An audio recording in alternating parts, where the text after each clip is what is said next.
Welcome back. Today I'll be giving you an introduction to Azure's Data Factory and how it can be used to integrate and load data. So as an introduction, what is Azure Data Factory? Well, it allows for functions around data extraction, transformation, and loading. It's Azure's cloud service offering for ETL. It's a fully cloud solution, although there are parts of this solution that can be deployed or connected to on-prem systems.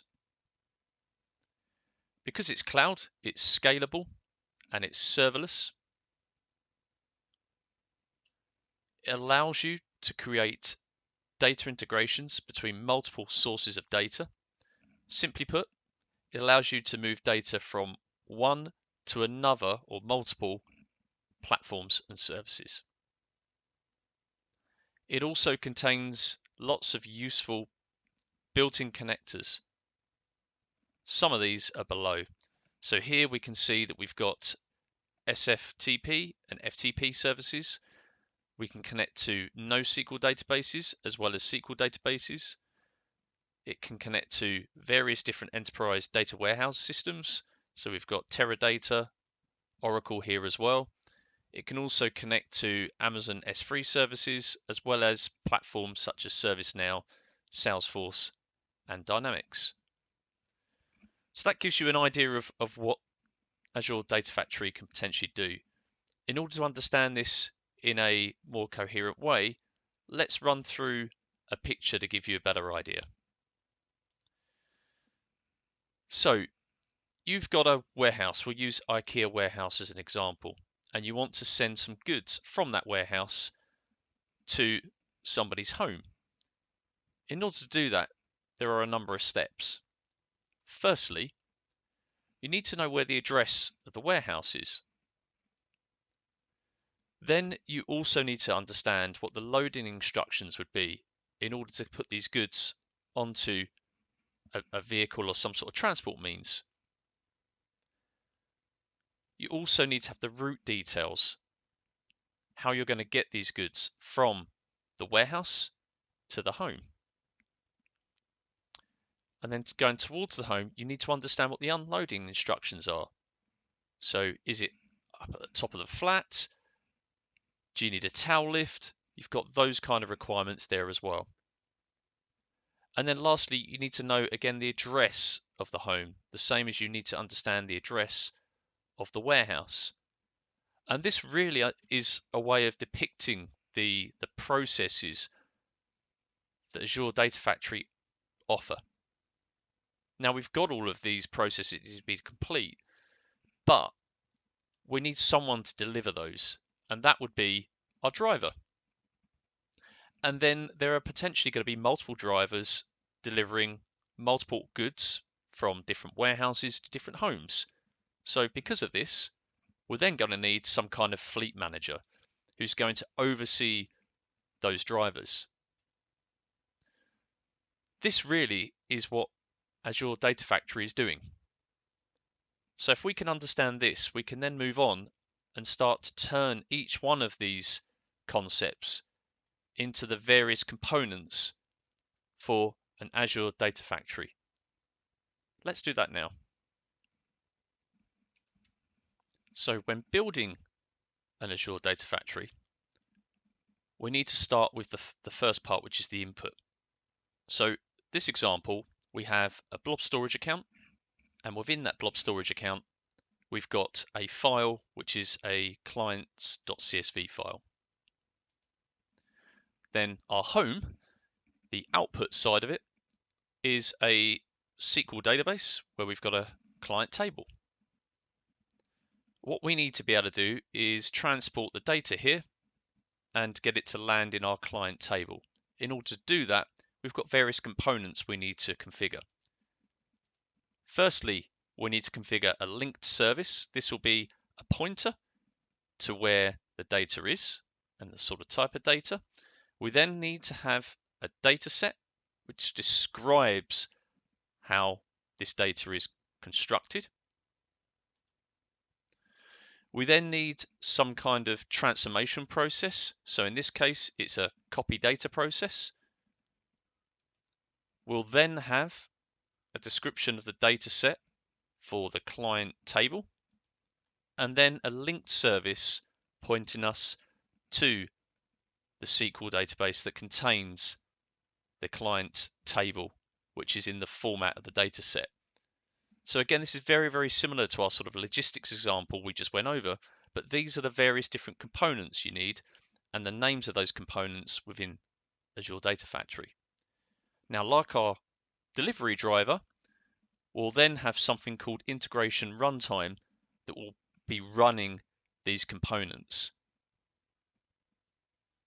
And then above that, we'll have the Azure Data Factory, which contains a pipeline which has the integration runtime details and the details of the execution of this particular pipeline data here. So these are the elements then that we will need to build in Azure Data Factory in order to extract the client data and transform it and load it into the client table in the SQL database. What I would like to do now is go through all the steps within Azure to basically create this particular scenario that we're looking at now. So let's do that. So we've signed into Microsoft Azure, and here we're going to start by creating an Azure Data Factory. So in order to do that, we need to go to create a resource. We then need to search for the resource that we want to create, and we can then select that to create the data factory. Now, as part of this, you need to select your subscription. So I've just got a very simple pay-as-you-go subscription here. Obviously, if you're building this out in a commercial environment, then you'll have various levels of subscription there in order to select. Now, everything that you create within Azure is allocated or assigned to a resource group. Think of it almost like a directory listing and various files you pull into a particular directory. It's a way of grouping those resources to make it more easy to manage those and gain access to those. So as part of this, we're actually going to create a new resource group. So I'm going to call this resource group Data Factory Demo. And then we need to give our Data Factory a name. So if we go back to our presentation here, it's all around clients and client data here. But we might want to give a more generic name to the data factory. So in this instance, I'm just going to call it Data Factory.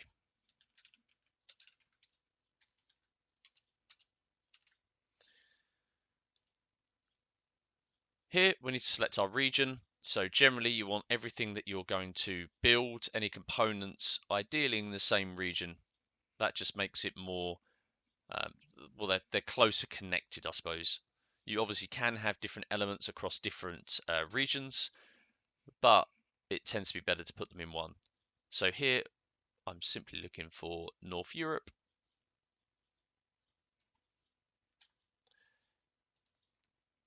And we'll have V2 as the version there. And then we've got down here, we've got review and create. So let's do that now.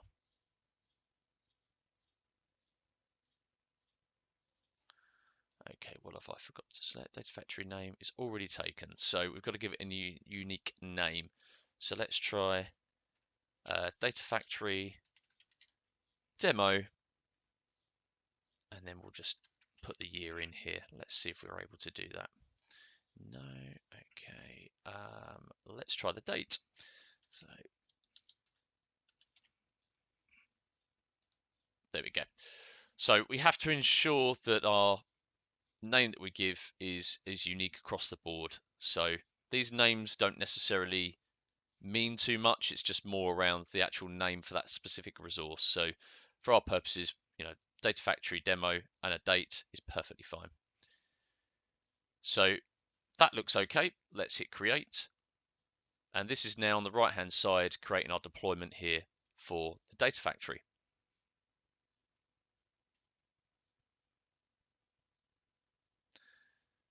So if we go back to our presentation, we can see that we've got our Data Factory here, but we then need to create the various elements below this in order to have the integration runtime run these, and then we'll create a pipeline to denote how we want to trigger this and when, and then the runtime will run each of these components.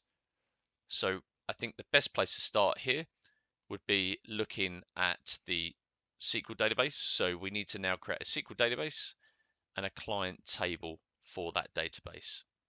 So let's do that now. So if we go back to our home, we can then go create a resource, and here we can then do our search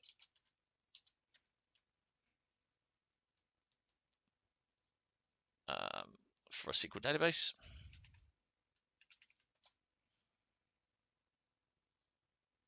And then we can create our SQL database here. You'll see there are various different types, different cores, reserved cores, etc. For this particular demo, we're just going to create something that's quite throwaway. However, if you're creating it in a commercial environment, you may well want to ensure that you've got reserved cores, that you've got a specific server build that isn't shared, depending on any security requirements, etc. So here we've got a subscription, we've got a resource group, which we can select now, our demo factory, our data factory demo. And then we need to give our database a name. So here we can call this, let's say, clients database.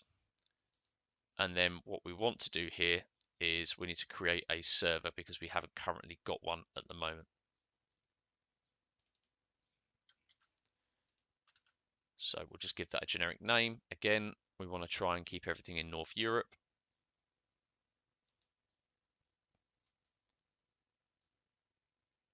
And then for this purpose of this, we can just use SQL authentication. So here we need to create an admin user for the SQL server. So what we're doing here is we're building a SQL server, and then we're saying we want a database as part of that SQL server.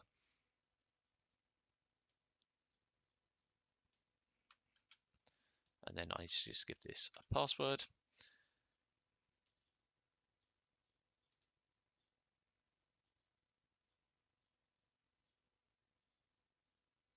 Okay, let's do 1, 2, 3. Does that make any difference on here? Your server name can contain only letters, numbers, and hyphens, and it can't have more than, well, that to me seems to be valid, but for whatever reason. So let's try giving this a date. So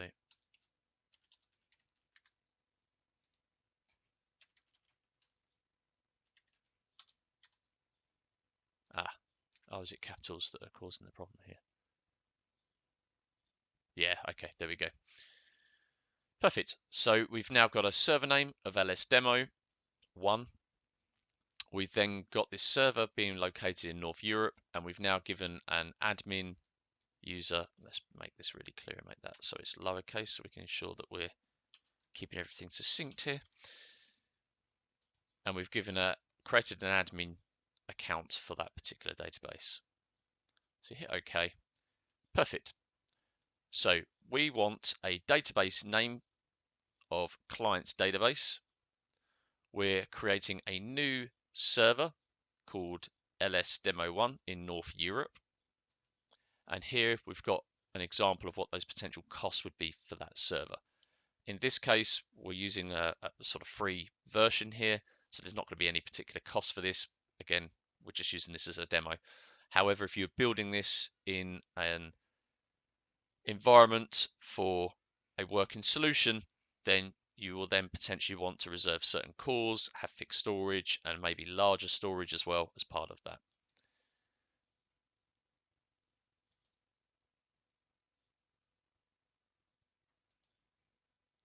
So because we're going to be accessing this particular database, we want to be able to access that database. We may need to look at some of the network connectivity later, but just for the moment, I'm going to hit review and create. And this is now going to be spinning up our SQL database here and the server that's going to be associated with that database.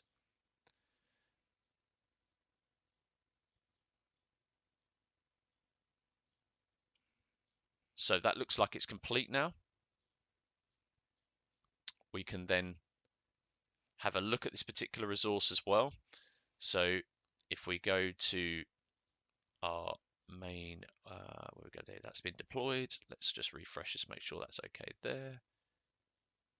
That's our resource group. So, all right, okay, so deployment's still in progress on this.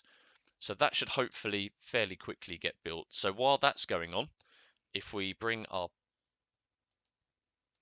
PowerPoint back up, we can see that we're starting to build this SQL server up now and the database.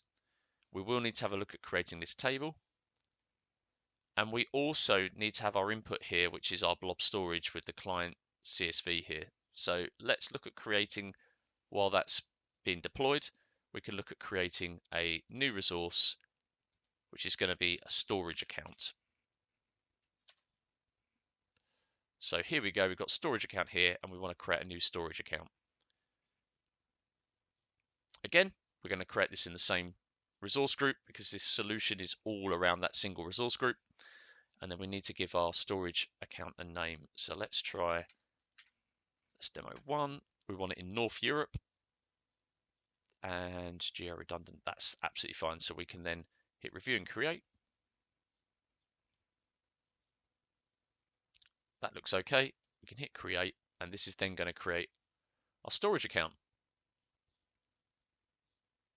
And again, this might take a number of seconds or minutes just to create. And as soon as this is created, we can then look at populating our storage account here with our clients.csv. And again, once our SQL server has been spun up, we can then look at creating our client table for that. So this is our input and this is our output. We can start building this Azure Data Factory environment. Perfect. So if I go to resource, we can now see we have our storage account.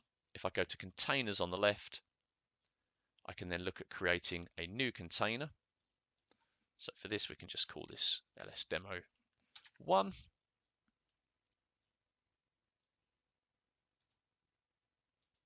Absolutely fine. Hit create. And now what we're doing is we're creating a container within the storage account. And it's here then that we're able to look at this and upload data to this blob storage account. So what I'm going to do now is bring up the file.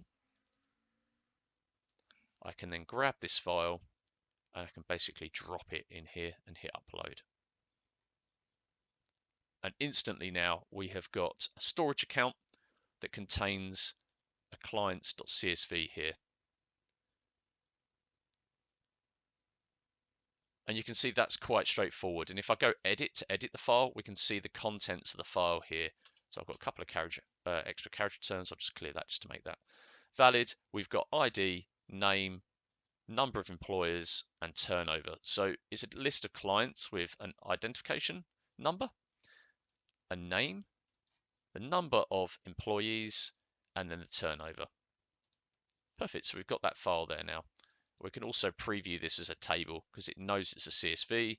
Azure's able to kind of render that in sort of a nice, readable, consumable interface there. So let's go back to home, go to resource groups, and let's go to our Data Factory demo resource group. And then we can review what we've built so far. So here we've got our Azure Data Factory. We've got a SQL server. We've got a database that sits on that SQL server, and we can see that because we've got lsdemo1 / and the name of the database. And then we've also then got the storage account. So we know we've created the file for the storage account, but what we need to do now is we need to have a look at that database and create this client table. So let's do that now.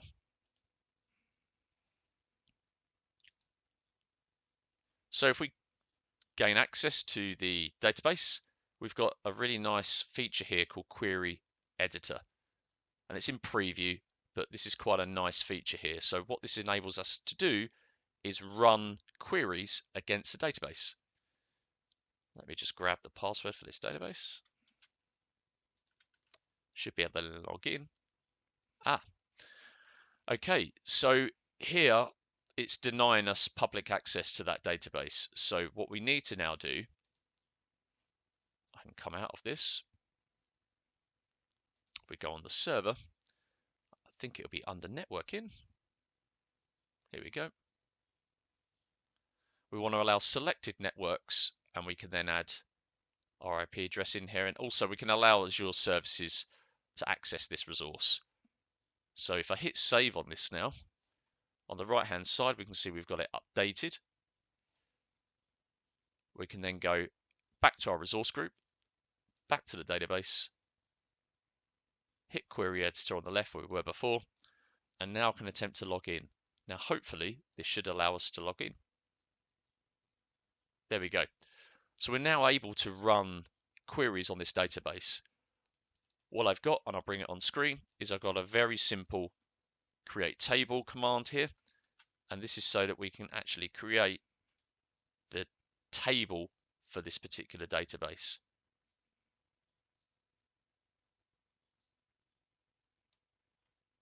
So let's drop that in here, and then we can hit run. And we've just run that now, and here it says the query succeeded and there's 0 rows affected. We've created a table, so we've not inserted any rows here.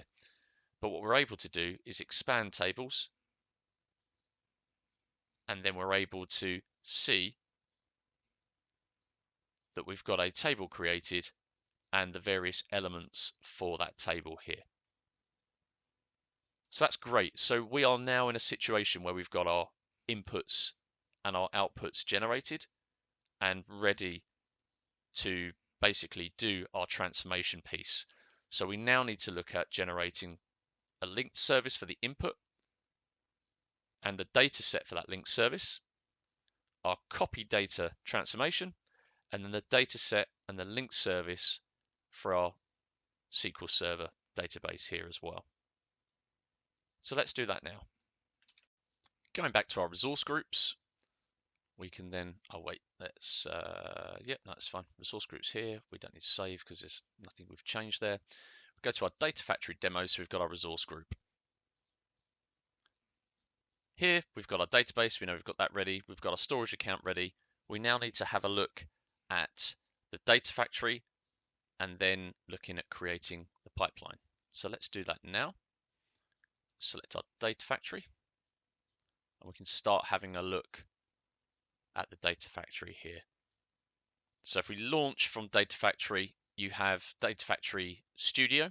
So if we launch this, we can then from here build our pipeline or create our pipeline.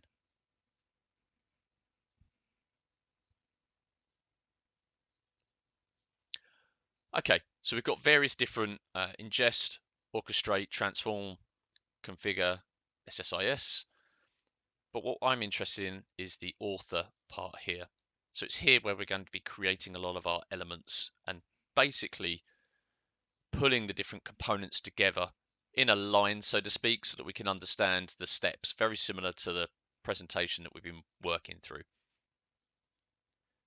So from here, let's look at creating a pipeline. So we'll create a new pipeline. We need to give this pipeline a name. So let's call this clients CSV to clients SQL. That will be the name for our pipeline. And then potentially here we can add a description. So this can be convert client CSV and insert data into client SQL table. Again, you can be as descriptive, you can refer to a document, whatever you need to here. It's just to give a little bit of context. So if someone comes into your Azure account, you'll have a corporate account for Azure. They can see quite easily what that's for and what it's doing.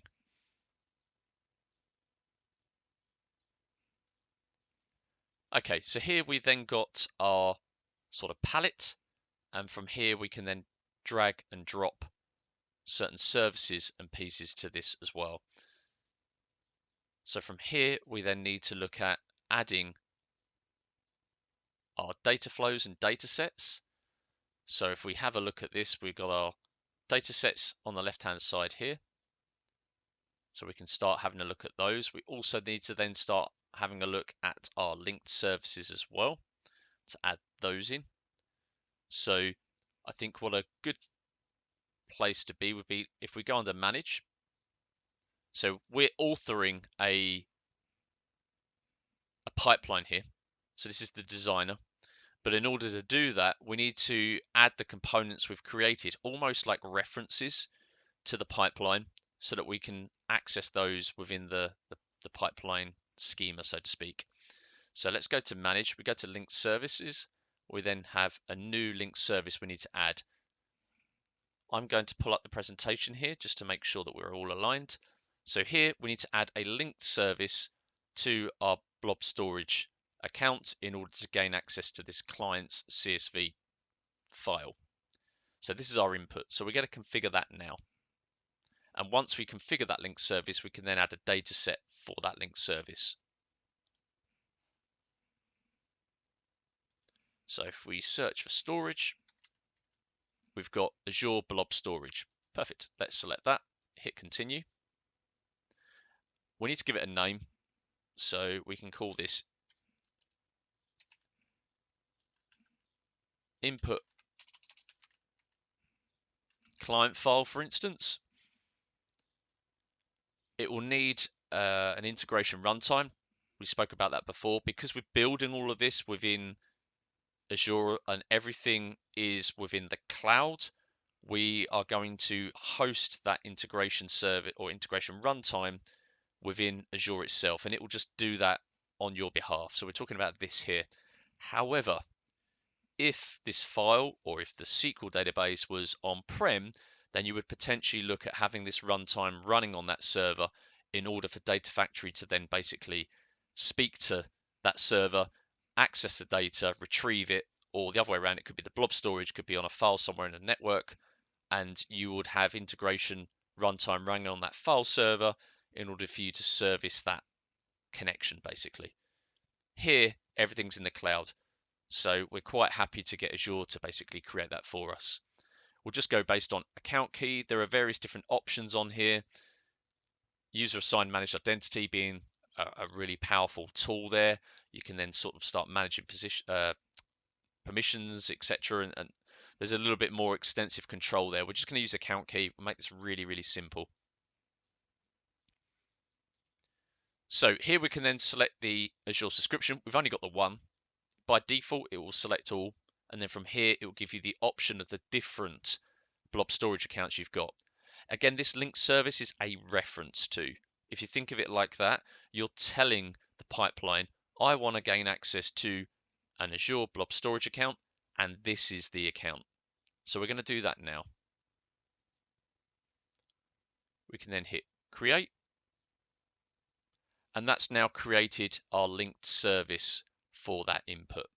So as we're at the linked services page, let's create the linked service for the Azure SQL Database. So we select Azure SQL Database, hit continue, and here then we can give it an appropriate name. So output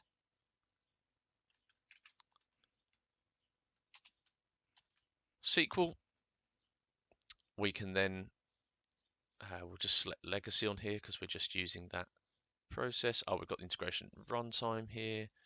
We can then hit select pay as you go, demo, and the name of the database here. So again, it all picks up based on the subscription here. Again, we're going to be using SQL authentication. However, obviously there's managed identities here that can be used that are a preferred method if we're going to build something that is certainly to keep. Here we can then put in our username and our password, and then we can then test that connection. So we've got a successful connection here. We can then hit create.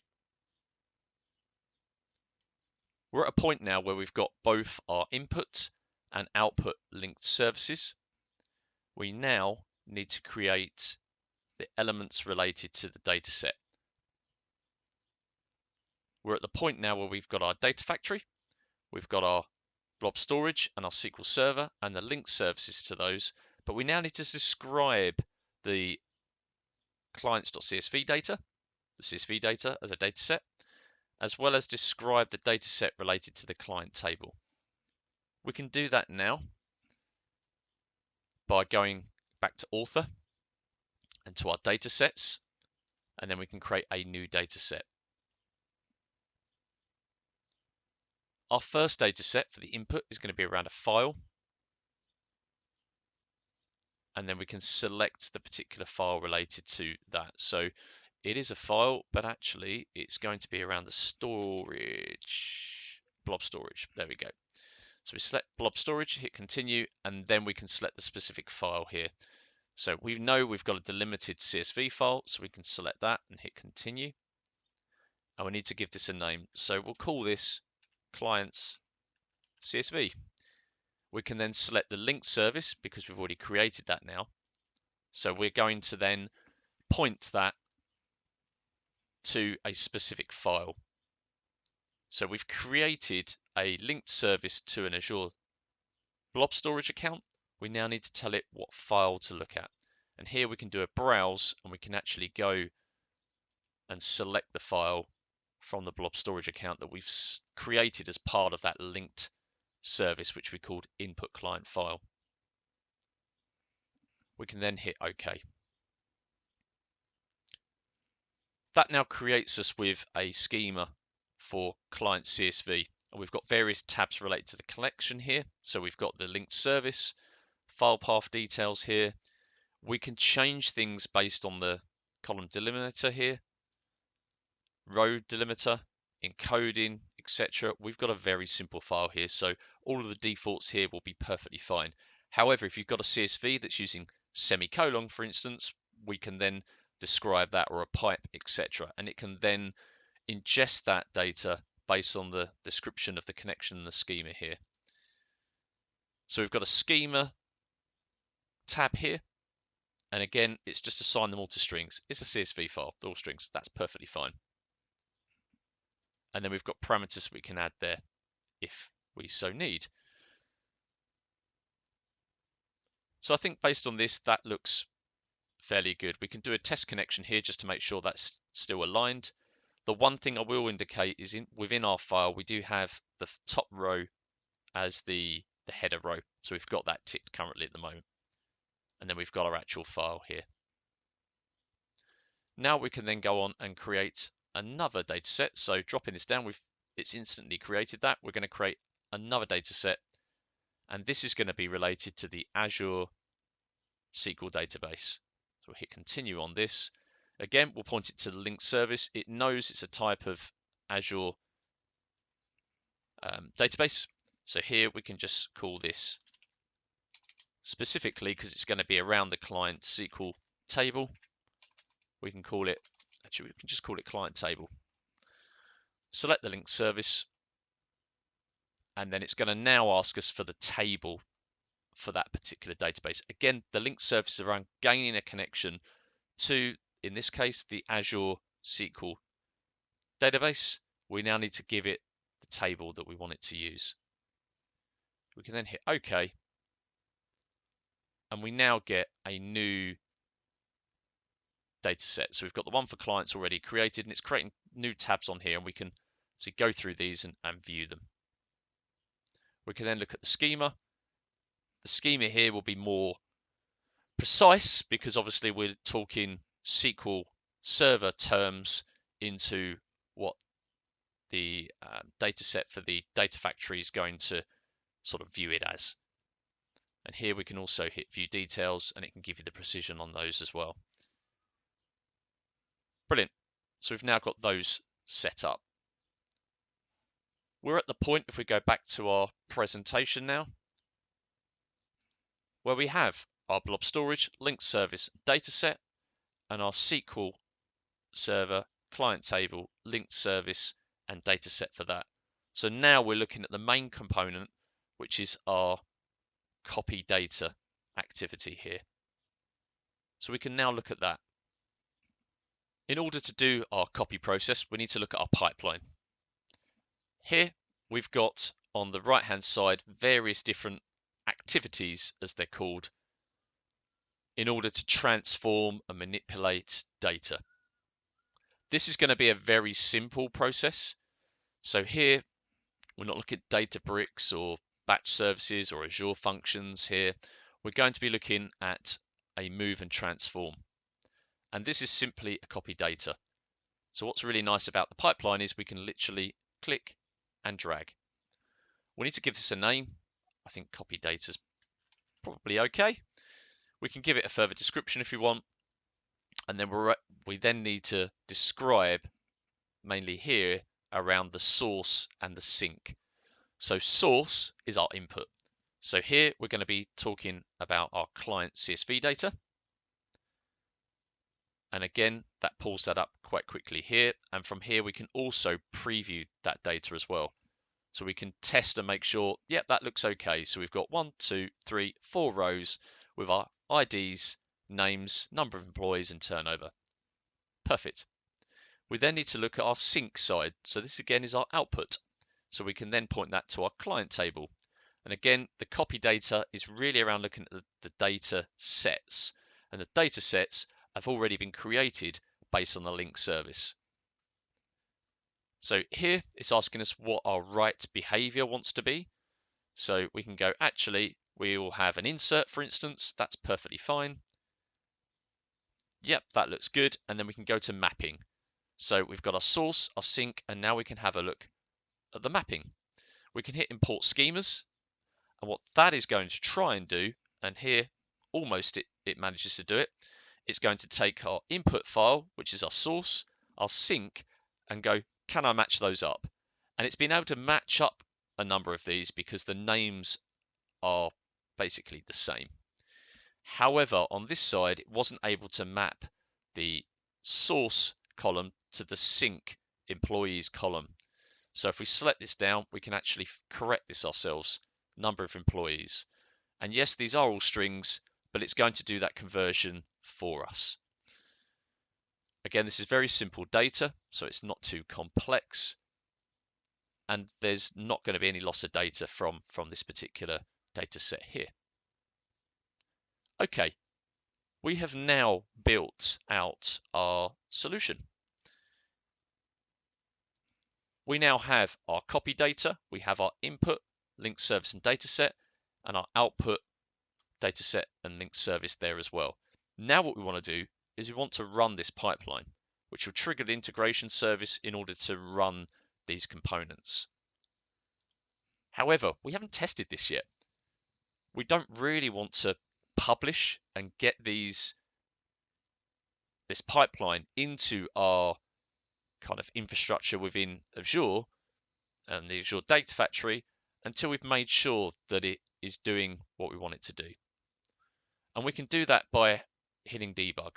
So what we're going to do is we're going to run this now in debug. So that's going to go off, that's going to schedule that task to run now. And in a short amount of time, that should then complete. And it will give us an indication of whether that activity was successful or unsuccessful. So we can refresh this here and we can see that's actually been successful. Brilliant. So it's worked. Well, has it? How would we check that this has been successful? Well, that's quite simple, really. And we would log in and see whether we've now got that data there. So if we go back to our home, go to our resource group, we then want to log into our database. So again, using the query editor here, we can then go in and log in to the database. We're now able to run a query.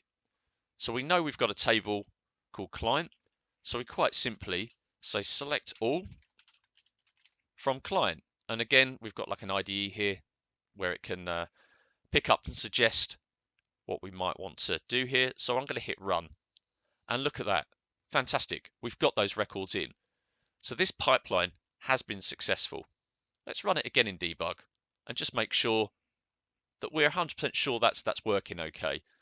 And also we want to see what will happen if we run this a second time. So that's still running. Again, takes a number of seconds, so 13 seconds. And again, based on the processing power you allocate to the resources here, will depend how long that takes. This is a demo. We're not too fast. So 20 seconds that has run. Let's go back to our database, run the query. It's worked, or has it? We've been quite specific in what we want to do here. We have told the pipeline to run and basically take all the data from the CSV and populate it into this client database here. Now, this particular table we've created doesn't have a primary key. If it did, the second run would actually have failed because it wouldn't be able to insert the records in based on this ID because it would clash. So we'd actually get an error. In this instance, we don't have that, but it's duplicated the data, which again is not the output or the outcome that we want from this.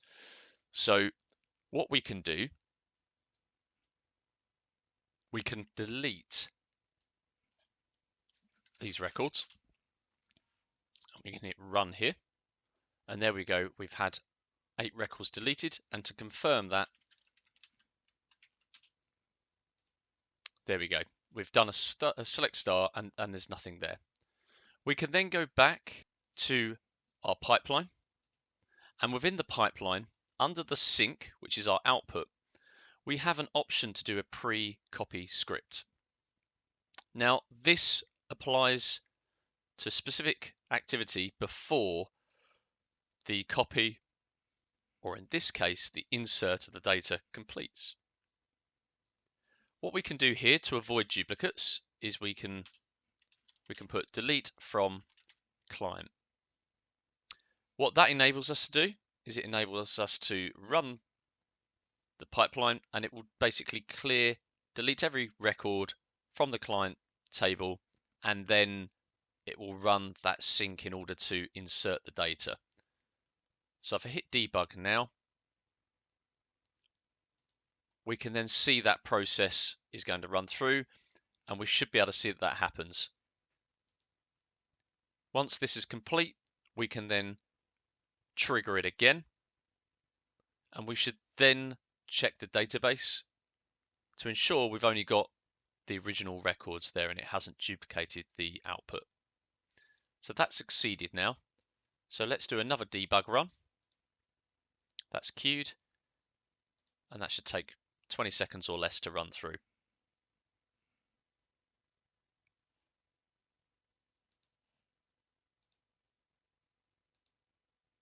There we go. Let's check the database. We hit run, and there we go. We've just got our 4 records. So here we've got that process running, the pipeline running, and we've got the configured pre-copy script. Now, you might want to maintain this table in a less dirty way, so you don't just delete all the data and reinsert it, but for the purposes of this demonstration, this works. Now we need to publish this pipeline. We've got this publish all option here. So what that will do is it will publish the pipeline and the data sets. And under the Data Factory, we've already got managed under there the 2 linked services that this particular pipeline is using. So let's go and publish those. So it's given us a list here of what it's going to publish. We can then hit publish. And this will now allow you to go in on the home. So if we go home now, and we'll be able to then view the various elements here. So we've got recent resources here. We've got the client table, the client CSV, and we've got that pipeline. So we can now go and basically create a pipeline run. So from here, we can then actually say we're going to create a trigger based on the pipeline that we've actually got in place at the moment.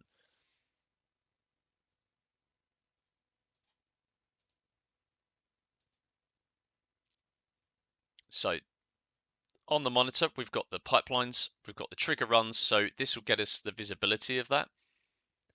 We can actually go on to author and we can go here and we can actually add a new trigger, or we can trigger it now. So what we've done previously is we've triggered it via debug and we've not published it. We've now gone to the actual pipeline, so we can see it here, and we can actually add a trigger. We can go trigger now, and if we do this, this is notifying us that there's no configuration required. There may well be a pipeline where you pass it a parameter like the table name to update, or the file name, or something like that. We've kind of hard coded a lot of that information, just part of this demo.